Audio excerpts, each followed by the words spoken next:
Hi every one. ഇന്ന് നമ്മൾ ചർച്ച ചെയ്യാൻ പോകുന്ന ദുരന്തർ 2 കുറിച്ചാണ്. Dhurandhar the revenge.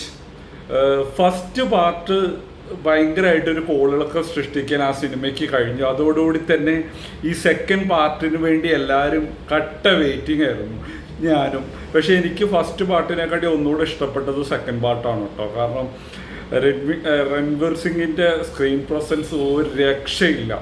അമ്മാതിരി സ്ക്രീൻ പ്രസൻസ് ആയിരുന്നു ദുരന്തർ 2-ൽ.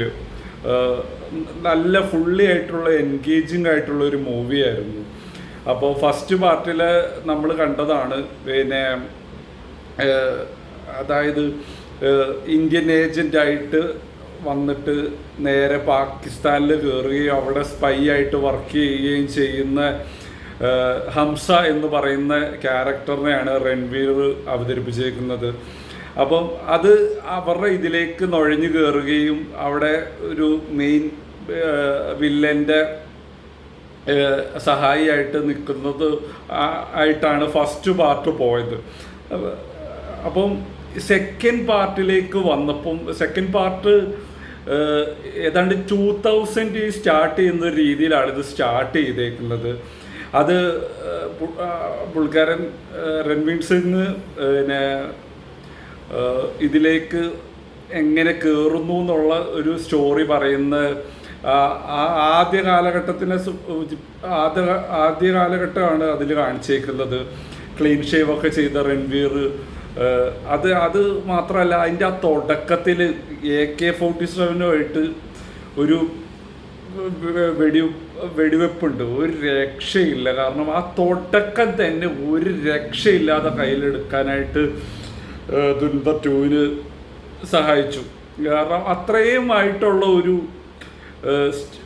ഒരു സ്റ്റാർട്ടായിരുന്നു. പിന്നെ ചെറിയ ചെറിയ ലാഗ് ഫസ്റ്റ് പാർട്ടിൽ തോന്നി. രണ്ടാമത്തെ ഹാഫ് ടൈം കഴിഞ്ഞിട്ട് വരുമ്പോഴത്തേക്കും ഒരു രക്ഷയില്ലാത്ത മൂവി പോയി. ഇതിലെ സോങ്സിൻ്റെ കാര്യം പറയുകയാണെങ്കിൽ സോങ്സ് കുറച്ച് പഴയ സോങ്സൊക്കെയാണ്. അതിൽ ഞാൻ അത്ര ഒരു ഹാപ്പി അല്ല സോങ്ങിൻ്റെ കാര്യത്തിൽ. പക്ഷേ ഓവറോൾ മൂവി അടിപൊളിയായിട്ടാണ്.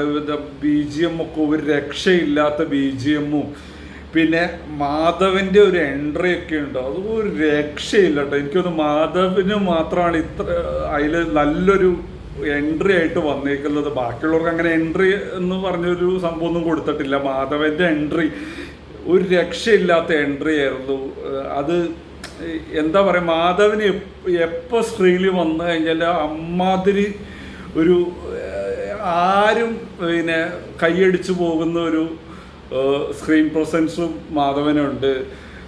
ആ റോള് അതിമനോഹരമായിട്ട് ചെയ്തിട്ടുണ്ട്.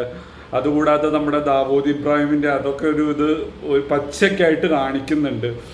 ഈ മൂവിയിൽ ഒരു നമ്മുടെ ഇതിൻ്റെ മുന്നേ ഭരിച്ചത് പിന്നെ ടെററിസ്റ്റിൻ്റെ ഫണ്ടും കൊണ്ടാണ് ഇന്ത്യ ഇതിൻ്റെ മുന്നേ ഭരിച്ചതെന്നും പുതിയ പാർട്ടി വന്നിട്ട് പിന്നെ എല്ലാം ശരിയാക്കി എന്നുള്ള രീതിയിലുള്ളൊരു പ്രൊപ്പഗണ്ടൊക്കെ ഇതിൽ ഉടനീളം പോകുന്നുണ്ട്. ഇതിൽ കുറച്ച് കോമഡി ആയിട്ട് എനിക്ക് തോന്നിയൊരു സംഭവം എന്ന് പറഞ്ഞാൽ നമ്മുടെ നോട്ട് നിരോധനം കുറച്ച് വെളുപ്പിക്കാൻ ശ്രമിച്ചിട്ടുണ്ട്.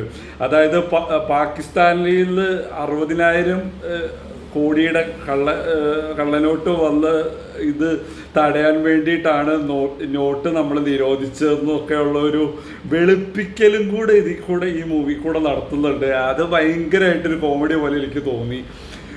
പിന്നെ അതുകൂടാതെ നമ്മുടെ നായിക അതിൻ്റെ ഫസ്റ്റ് പാർട്ടിൽ കുറച്ച് റൊമാൻറ്റിക് ആയിട്ടുള്ള കാര്യങ്ങൾ, കുറച്ച് ഇമോഷണൽ ഇതൊക്കെ ആയിട്ട് പോകുന്നെങ്കിലും സെക്കൻഡ് പാർട്ടിൽ ഭയങ്കര മെച്ചുവറായൊരു റോളാണ് സാറയ്ക്ക് ഉണ്ടായിരുന്നത്.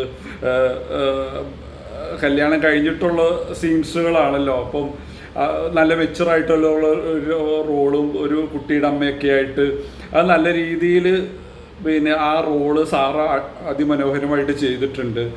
പിന്നെ സഞ്ജയ് ദത്തും ഒക്കെ അടിപൊളിയായിട്ട് ഇരിക്കുന്നുണ്ട്. പിന്നെ പ്രത്യേകിച്ച് എടുത്ത് പറയേണ്ട നമ്മുടെ അർജുൻ രാംപാലിൻ്റെ കാര്യമാണ്.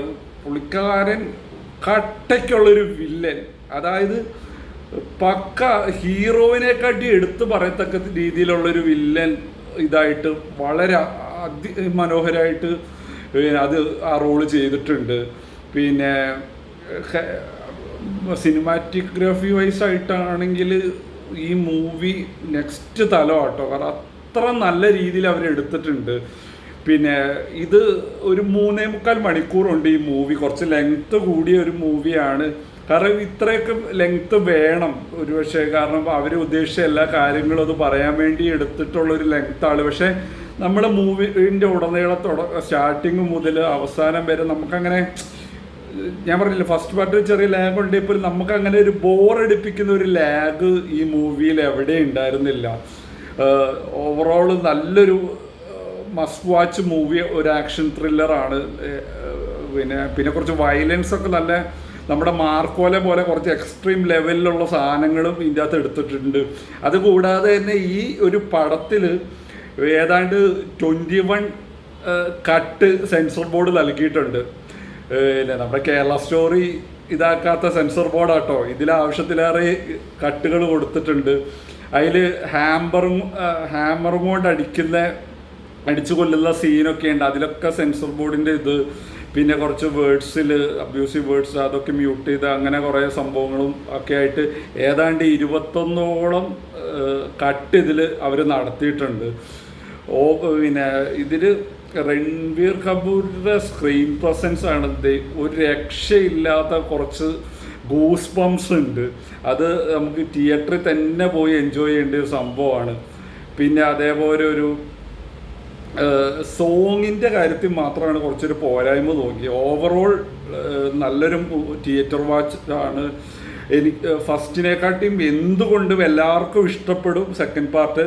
പക്ഷേ എനിക്ക് പറയാനുള്ളൊരു കാര്യം, ഫസ്റ്റ് പാർട്ട് നിങ്ങൾ കണ്ടിട്ട് വേണം ഈ സെക്കൻഡ് പാർട്ടിലേക്ക് നിങ്ങൾ കാണാൻ വേണ്ടിയിട്ട്. കാരണം നിങ്ങൾക്ക് ക്യാരക്ടർ ഏതൊക്കെയാണെന്നൊരു ഐഡിയ കിട്ടാനും അതിനെയൊക്കെ സഹായിക്കാൻ നിങ്ങൾ ഫസ്റ്റ് പാർട്ട് കണ്ടിട്ട് സെക്കൻഡ് പാർട്ട് കാണാവുള്ളൂ. അതേപോലെ ലാസ്റ്റ് ഒരു ചെറിയ ട്വിസ്റ്റ് ഉണ്ട്, ഒരു ഞാനത് സ്പോയിലർ ആക്കുന്നില്ല. ഇവരുടെ ഒരു ബോസിൻ്റെ ഒരു ട്വിസ്റ്റ് ഉണ്ട്. അത് ആരും പ്രതീക്ഷിക്കാതെ, ഈവൻ രൺവീർ പോലും ആ സിനിമയിൽ അതിശയം ഇതാക്കിയൊരു ട്വിസ്റ്റാണത്. ബാക്കിയുള്ളതൊക്കെ നമുക്ക് മൂവി സ്ഥിരം കാണുന്ന നമുക്ക് ഊഹിക്കാൻ പറ്റുന്ന കാര്യങ്ങളൊക്കെ തന്നെയാണ് ഈ മൂവിയിലുള്ളത്. പക്ഷേ ഇത് എടുത്തു പറയേണ്ടത് നമ്മൾ ഈ പാകിസ്ഥാനിലെ സംഭവങ്ങളും ഇതൊക്കെ ടെററിസ്റ്റിൻ്റെ കാണിച്ചേക്കുന്ന സീൻസുകളൊക്കെ, ആ യുദ്ധം അങ്ങോട്ടും ഇങ്ങോട്ടും ഫൈറ്റ് ചെയ്യുന്നതൊക്കെ പാകിസ്ഥാനിനൊക്കെ നിരത്തി കൊടുക്കുന്നത്, ഇതൊക്കെ കാണുമ്പോൾ നമ്മൾ ശരിക്കും ആ ഒരു സെറ്റ് ഇട്ടേക്കുന്നു, ആ സിനിമാറ്റോഗ്രാഫിയൊക്കെ എന്ന് പറഞ്ഞു കഴിഞ്ഞാൽ നമ്മളിത് റിയൽ പാകിസ്ഥാനാണോ എന്ന് നമുക്ക് തോന്നിപ്പോവും. അത്ര രീതിയിൽ അവരത് ചെയ്തിട്ടുണ്ട്. പിന്നെ നമുക്ക് അത്ര നല്ല രീതിയിൽ തന്നെ ആ സീനുകളും അതിൻ്റെ വിഷ്വൽസും ഒക്കെ അവർ എടുത്തിട്ടുണ്ട്. അതുകൂടാതെ തന്നെ പാകിസ്ഥാന് നല്ല രീതിയിൽ കൊട്ടുകൾ കൊടുത്തിട്ടുണ്ട്. റിയൽ ഇൻസിഡൻസിനെ കണക്ട് ചെയ്തിട്ട് നല്ല രീതിയിലുള്ള കൊട്ട് ഇന്ത്യക്ക് പറയാനുള്ളതെല്ലാം ആ ഒരു മൂവി കൂടെ കറക്റ്റായിട്ട് കൊടുത്തിട്ടുണ്ട്.